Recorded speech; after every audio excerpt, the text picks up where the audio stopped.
આજ રોજ મહુવા તાલુકા પોલીસ સ્ટેશનમાં મીટિંગ યોજાઈ હતી, જેમાં બંને સમાજ હિન્દુ અને મુસ્લિમ સમાજના આગેવાનો હાજર રહ્યા હતા, જેમાં આઈપીએસ ઓફિસર અંશુલ જૈન સાહેબ હાજર રહ્યા હતા।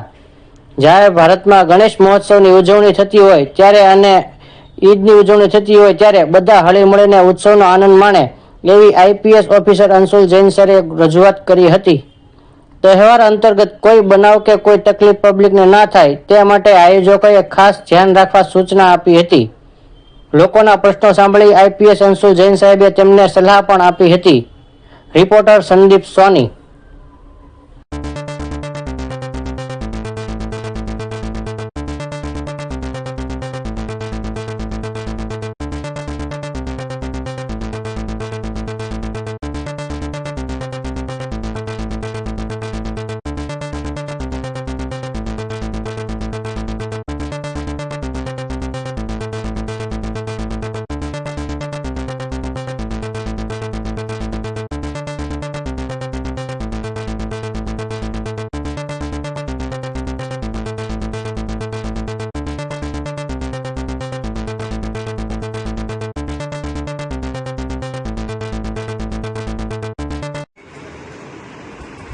હું અંશુલ જૈન એએસપી મહુવાની તમામ જનતાને અપીલ કરું છું કે આગામી 16 અને 17 તારીખે જે ઈદ મિલાદ અને ગણપતિ વિસર્જનનો તહેવાર છે, આમાં તમામ જનતા સામાજિક એકતાના દાખલા આપીને શાંતિથી ઉજવણી કરે અને જે કાયદાની વ્યવસ્થા આપણા વિસ્તારમાં જળવાઈ રહે એવી અપેક્ષા રાખું છું।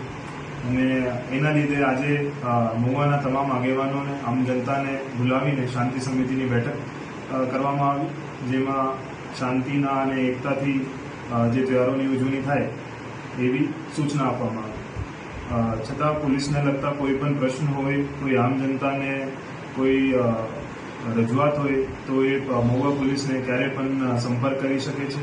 મહુવા પોલીસ મહુવાની જનતા માટે 24 કલાક સેવામાં તત્પર છે। જય હિન્દ। ના થાય, પરેશાની ના થાય અને શાંતિથી જે કાર્યક્રમ છે એની ઉજવણી થાય। બરાબર। આમ તો આપણા હું 5-6 મહિનાથી અહીંયા છું, 6 મહિના લગભગ થઈ ગયા છે, તો આજ સુધી કોઈ એવા કોઈ તહેવારના લગતા કોઈ પણ પ્રકારનો બનાવ કે ઘર્ષણ નહીં થયું છે। બરાબર, મારું સૌભાગ્ય છે અને તમારા આ પુણ્યકર્મ છે।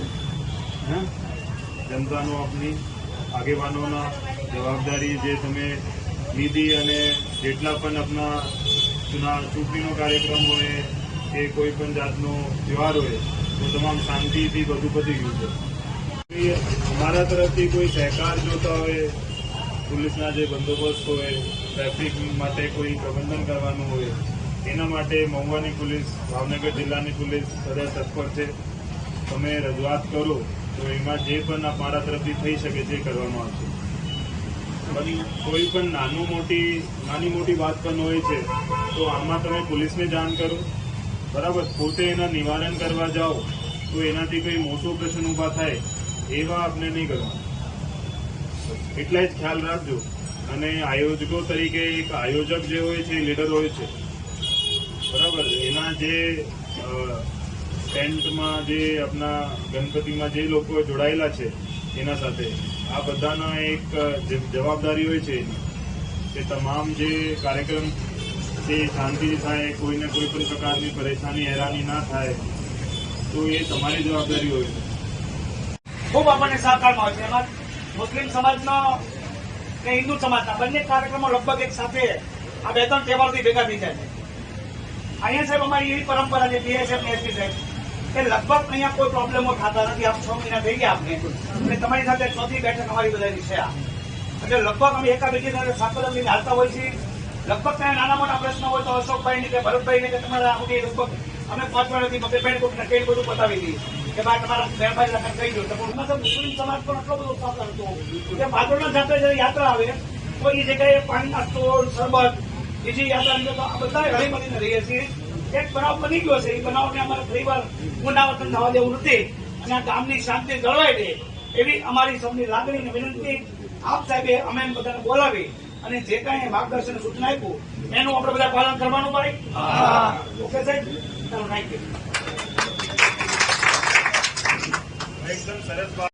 पहला तो अपना राज्य की पहचान છે સ્ટેચ્યુ ઓફ યુનિટી છે ના એકતાના ચિહ્ન છે પ્રતીક છે એ આપણા રાજ્યની પહેચાન છે પછી આપણા દેશની પહેચાન છે તો આ એકતા જળવાઈ રહે કાયદા વ્યવસ્થા જળવાઈ રહે શાંતિથી બધું ઉજવણી થાય એવી અપેક્ષા રાખું છું અને કોઈ પણ પ્રશ્ન હોય કોઈ પણ તમારે લાગે કે પોલીસને જાણ કરવા યોગ્ય છે તમે ક્યારે પણ મને પીઆઈ સાહેબને મારા પોલીસ ટીમના મહુવા ટાઉનના પોલીસ ટીમને ક્યારે પણ જાણ કરી શકો છો બરાબર 24 કલાક મહુવા પોલીસ તમારી માટે તત્પર છે બરાબર બીજું કંઈ કે કોઈ કહેવા માંગતા હો તો અત્યારે કહી શકે છે